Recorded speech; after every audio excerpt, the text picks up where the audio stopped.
In 1983, a team of deeply pious scientists conducted a radical experiment in an undisclosed facility.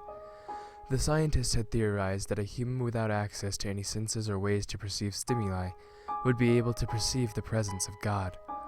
They believed that the five senses clouded our awareness of eternity, and without them, a human could actually establish contact with God by thought. An elderly man who claimed to have nothing left to live for was the only test subject to volunteer. To purge him of all his senses, the scientists performed a complex operation in which every sensory nerve connection to the brain was surgically severed. Although the test subject retained full muscular function, he could not see, hear, taste, smell, or feel. With no possible way to communicate with or even sense the outside world, he was alone with his thoughts. Scientists monitored him as he spoke aloud about his state of mind in jumbled, slurred sentences that he couldn't even hear. After 4 days, the man claimed to be hearing hushed, unintelligible voices in his head. Assuming it was an onset of psychosis, the scientists paid little attention to the man's concerns. 2 days later, the man cried that he could hear his dead wife speaking with him, and even more, he could communicate back. The scientists were intrigued, but were not convinced until the subject started naming dead relatives of the scientists. He repeated personal information to the scientists that only their dead spouses and parents would have known. At this point, a sizable portion of scientists left the study. After a week of conversing with the deceased through his thoughts, the subject became distressed, saying the voices were overwhelming.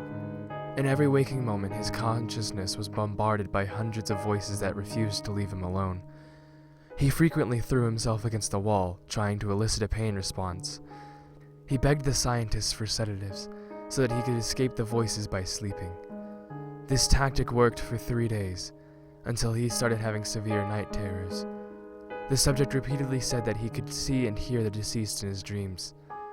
Only a day later, the subject began to scream and claw at his non-functional eyes, hoping to sense something in the physical world. The hysterical subject now said that the voices of the dead were deafening and hostile, speaking of hell and the end of the world. At one point he yelled, "No heaven, no forgiveness," for 5 hours straight. He continually begged to be killed, but the scientists were convinced that he was close to establishing contact with God. After another day, the subject could no longer form coherent sentences. Seemingly mad, he started to bite off chunks of flesh from his arm. The scientists rushed into the test chamber and restrained him to a table so he could not kill himself. After a few hours of being tied down, the subject halted his struggling and screaming. He stared blankly at the ceiling as teardrops silently streaked across his face.